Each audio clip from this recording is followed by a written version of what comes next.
Bugliosi feverishly prepared for what was sure to be an exhausting trial. He had to show not only motive, but the intangible, mental domination. But Charles Manson had plans of his own. As the trial opens on June 15, 1970, the prosecution team faces 4 separate attorneys representing Manson, Krenwinkel, Atkins, and Van Houten. But in a sense, Bugliosi is also up against the entire Manson family. As the jury is sworn in, then sequestered, he worries about the element of fear. A hung jury was certainly a problem. We had to worry about that. Particularly since the jury knew that members of the Manson family were still out on the loose.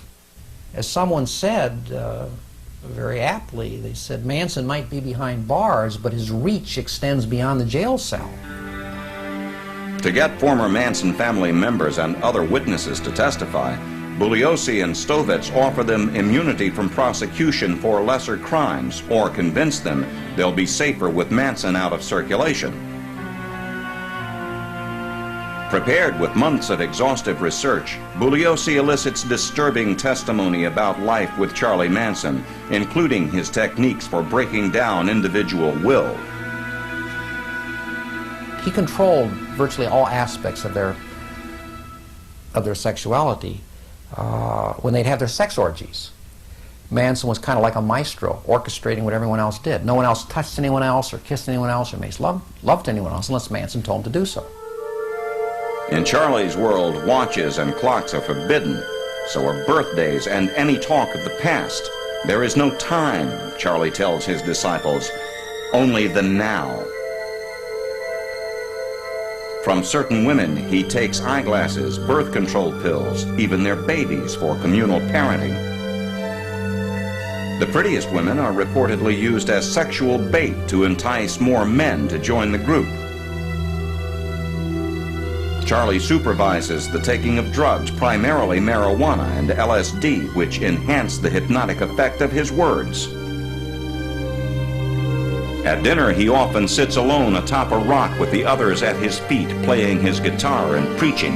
He delivers a mixed message of spiritual harmony taken from the Bible, the Beatles, and various New Age religions. One of Manson's favorite words is program. He'd tell the members of his family, he says, every one of you has been programmed by society, schools, churches, parents. He says, it's my job to unprogram you.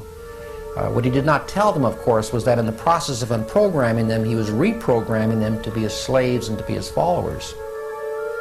Sandra Good acknowledges Manson's special powers, but denies that he uses them to control others. The fact is he did not take anyone's will. He did not break will of a horse, of a dog, of a child, of a woman, of a man, of anyone. We all did what we wanted to do, including those murders. In truth, he had an uncanny ability to understand your innermost feelings, your psychological makeup, and he was not at all manipulative because he didn't have any reason to be manipulative. He was happy. He was self-contained. He was what a lot of people wanted to be like. Love for plants and animals and respect for the earth are at the heart of Manson's philosophy. But Charlie also preaches that women are put on earth to serve and reflect men, that blacks are inferior to whites, that Adolf Hitler is to be admired. Overriding everything is Manson's fascination with taking human life.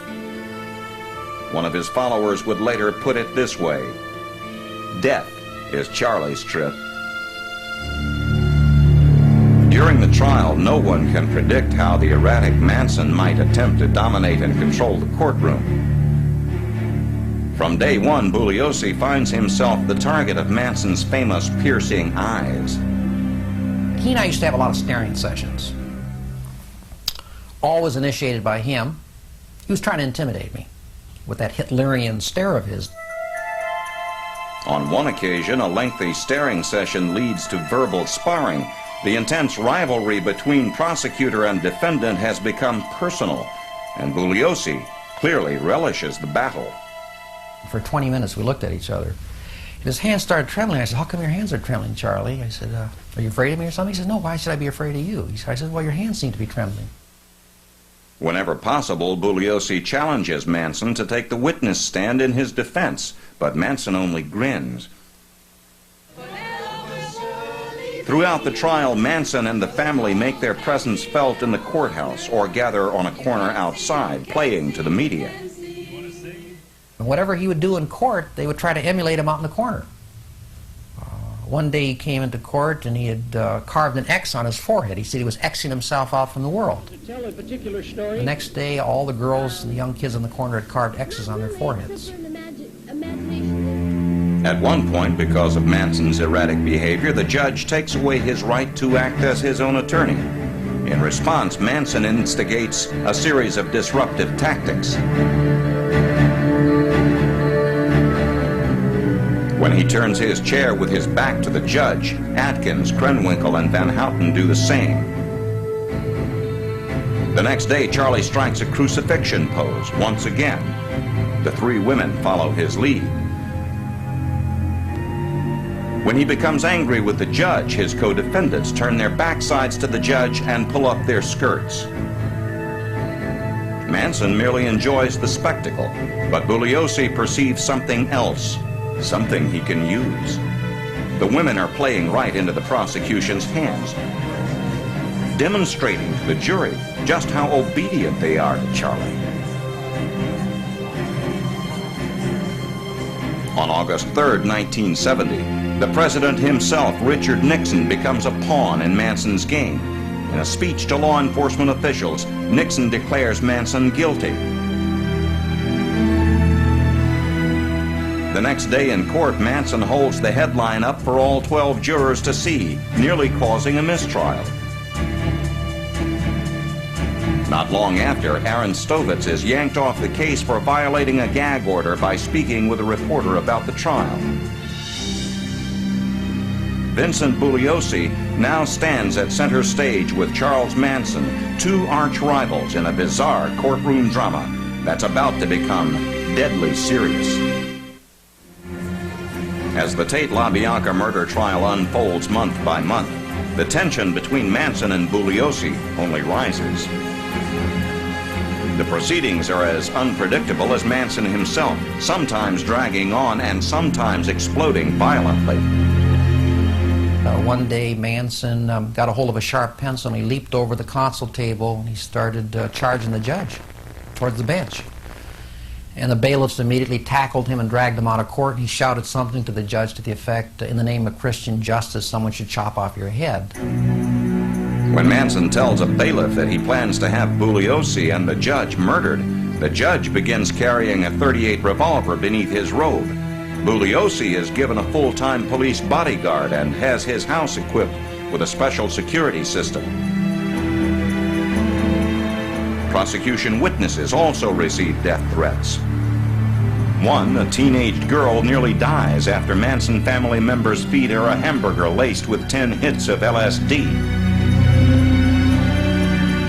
But the most shocking event involves defense attorney Ronald Hughes, with whom Manson has been angry. Before the trial is over, Hughes will disappear and die mysteriously in the desert. His death never fully explained.